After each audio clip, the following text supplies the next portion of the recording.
YouTube, what's up? Back again for another daily tip video. Today's tip is going to involve using side view technology. So I get a lot of questions about how to set up their side view, what they look for, how to look for stuff, all that kind of cool stuff. So today's video is going to focus on a few of my favorite things to do with side view and how I use my Garmin to help me catch more fish. If you haven't yet though, go ahead and drop down that bottom right hand corner, hit that sub button, and drop me a comment below. What is your favorite thing to use side view for? Is it your favorite thing to use it as like grass or rock or finding brush piles? What would you use side imaging technology to help you catch more fish? Drop that comment below. Let me know what you use it for the most. And I hope y'all enjoy this video.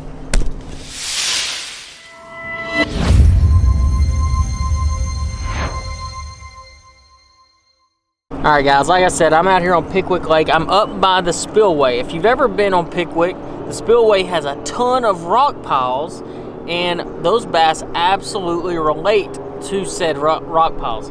So today I'm going to show you how I look for those rock piles and how I use my units to help me accomplish that. So I'm going to start my Yamaha up, start idling. And as you can tell, I've got a full screen side view already pulled up right here.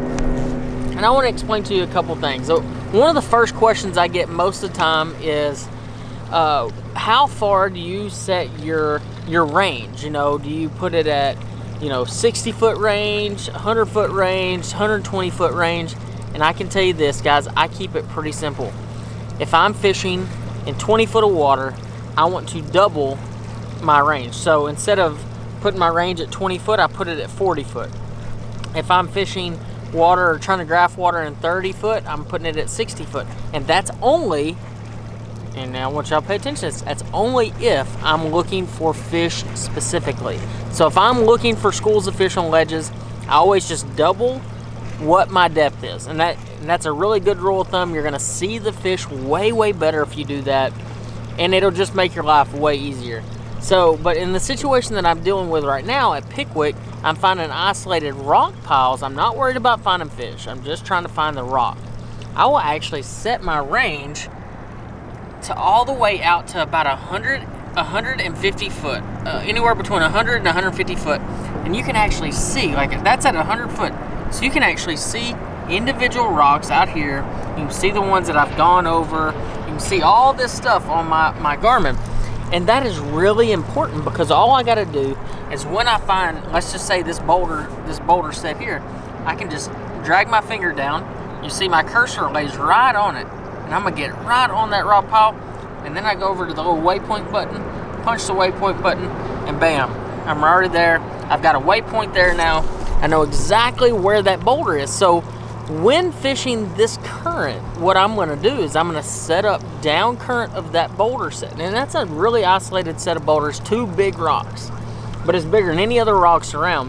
When I find those little isolated boulder sets, I'm going to position down current, fire my bait past the set of boulders. So by the time it hits the bottom, it will be dead even with those. And that's also when I really key in on live scope. So I mark these boulders, I'll get on my front unit, I'll troll over there, and I will set up perfectly on that boulder, make me 3 or 4 casts, and then I'll move to the next one.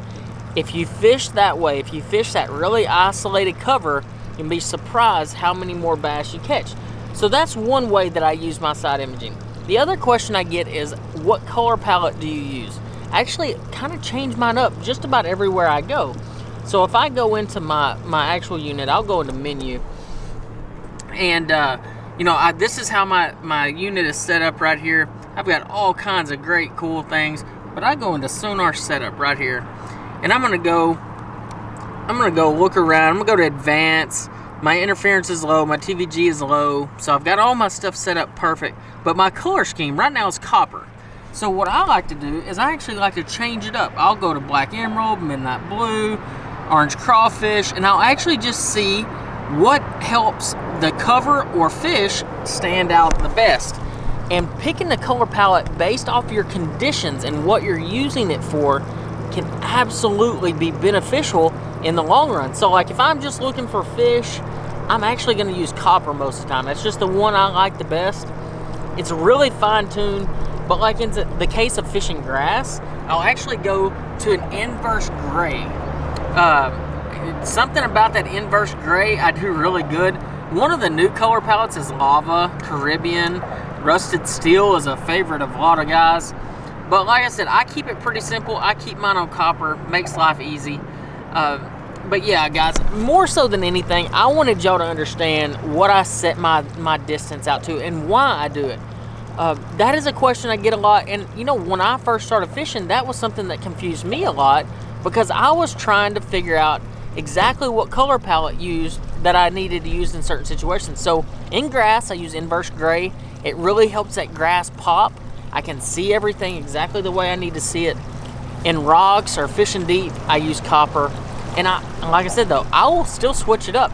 Every single lake that I come to, I will check my color palette to see which one is going to work best for that given situation, because I'm telling you guys, every place you go is a bit different. But I'm telling you, the Garmin's definitely make it easy. And there's a lot of other great units out there, guys. You don't have to have Garmin's to be successful, but understanding how to use your depth finders, I don't care what it is, Garmin, Lowrance, Humminbird, whoever makes your units that you use, the more you play with it, the more you focus and try to get better with your electronics, the better off as an angler you're going to be. Because, guys, no questions asked, technology is going to keep getting better. Every day, technology gets better. It's not going away. It hasn't gone away in 50 years. It's not going to go away now. So we can either embrace it and get better with it, or we can get left behind, and that is an absolute fact. If you decide you want to get better with it, get out there on the water. You can't replace on the water time. Get out there on the water, get in front of your units, and practice.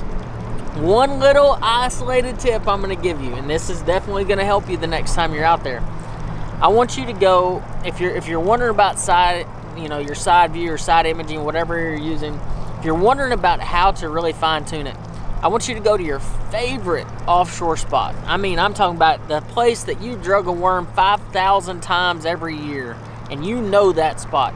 Go out there with side imaging and look at it at a distance. So look at it at 40 feet, look at it at 60 feet beside you.